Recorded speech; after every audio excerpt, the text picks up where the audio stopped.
Hi guys, so this is my top 10 books of 2013. Sorry I haven't been around in a while, I've been so hectic and I still really am.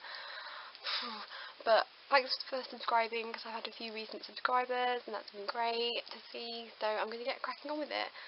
I read 59 books in 2013, which is astounding. My original goal was 50 and then I did 60 in October once I hit 50 and read 9 more. So 59 books, I'm so proud of myself for doing that, and that's a lot to read. That's a book and a bit a week, so yeah. Cracking off our top 10, and at number 10 is Will Grayson by John Green and David Levithan. This book was so different, it's refreshing to read, and I think sometimes when you get clubs like this, that's what happens, you get really refreshing reads. This is my first time reading David Levithan, absolutely adored it. I just adored the jointness of John Green and David Levithan's writing, and it's a great book. If you haven't read it and you want to read it, let me know in the comments and I'll talk more about it. At number 9 is 1Q84 by Haruki Murakami. This was my first sort of Japanese translation novel that I've ever read. I've got a few more of Haruki Murakami's works. This is books 1 and 2, and it's a whopper of a book.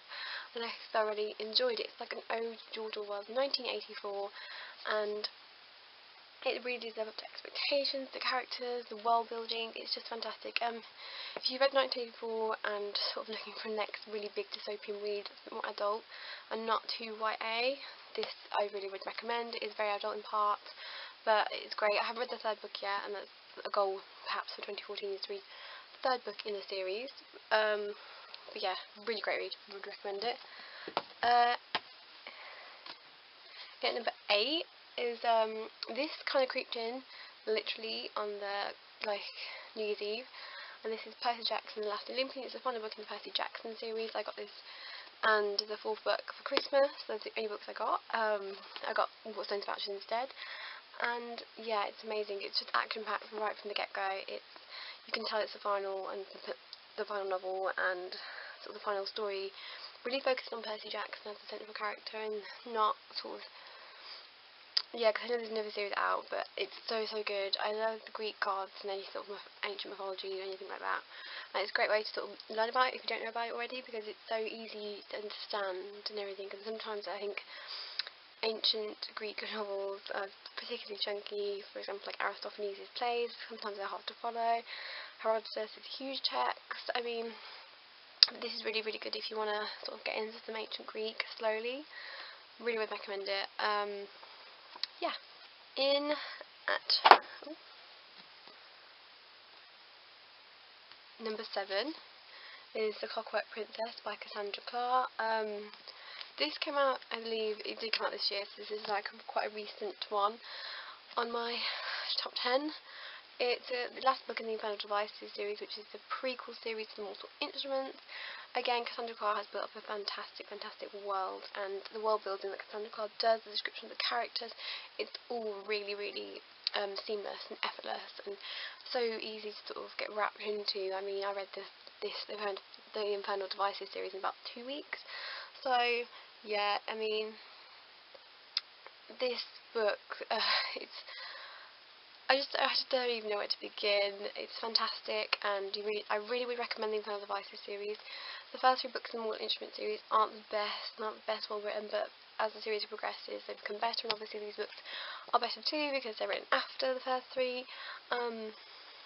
Yeah, it's a huge book, but it's so worth it.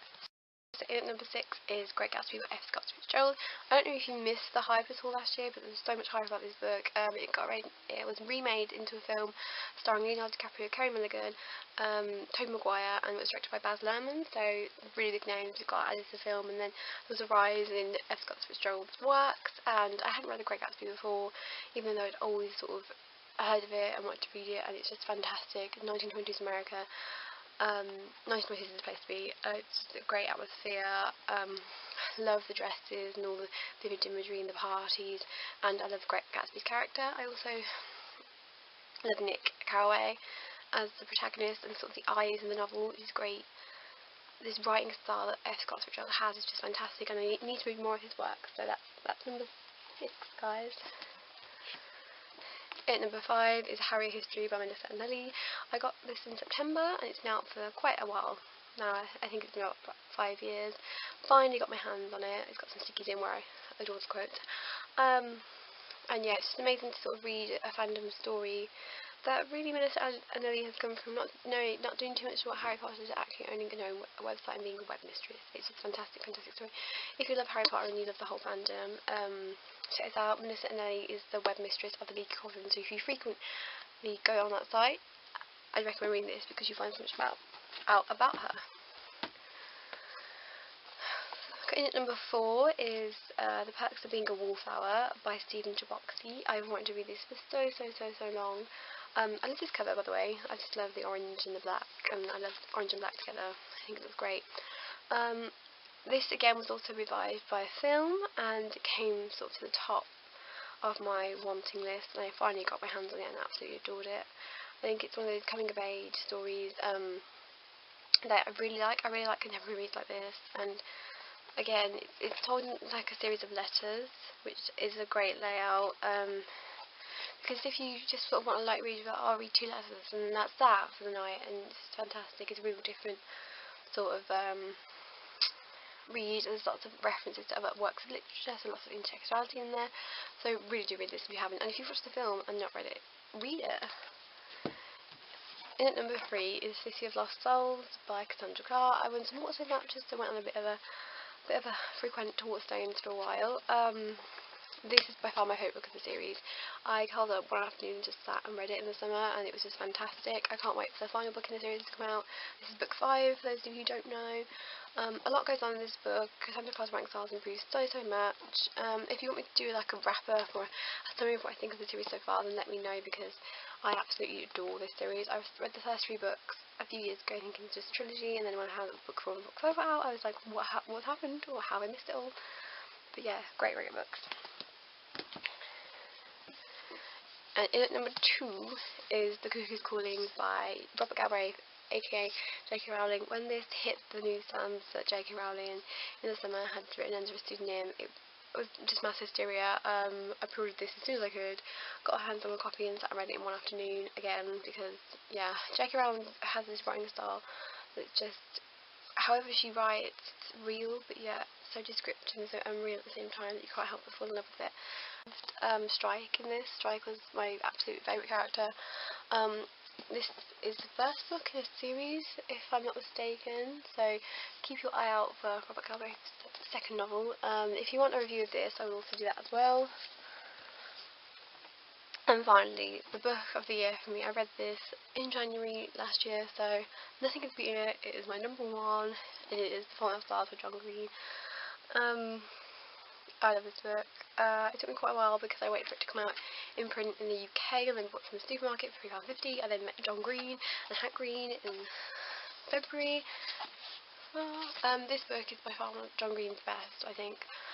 Just the idea that he's touched upon cancer, which is such a huge excuse me, it's such a huge issue, and it affects quite a lot of young people, not only having it themselves and having friends, but having older parents and grandparents and aunts and uncles have it. It's a touching novel, and I always sort of remark on one of John Green's comments that are stuck in my head. It shows that you have a short but yet fulfilling life, and I think this is great. If you haven't read this, there's a film coming out in June, and I really think that I should read it. It'll make you cry, so I have a box of tissues already, and what I would recommend. I've also got the John Green audiobook of this, with John Green narrating it, which I bought off davetv.com. I love this book. I love John Green, I love his writing style, I love his work, and yeah, this reads down its pace, I think, just for the issues that were touched upon in this novel. So that is my top 10 of 2013, guys. Let me know what your top 10 was, top 5, whatever you've done, top 13 from 2013. Those are mine, and I absolutely adored them.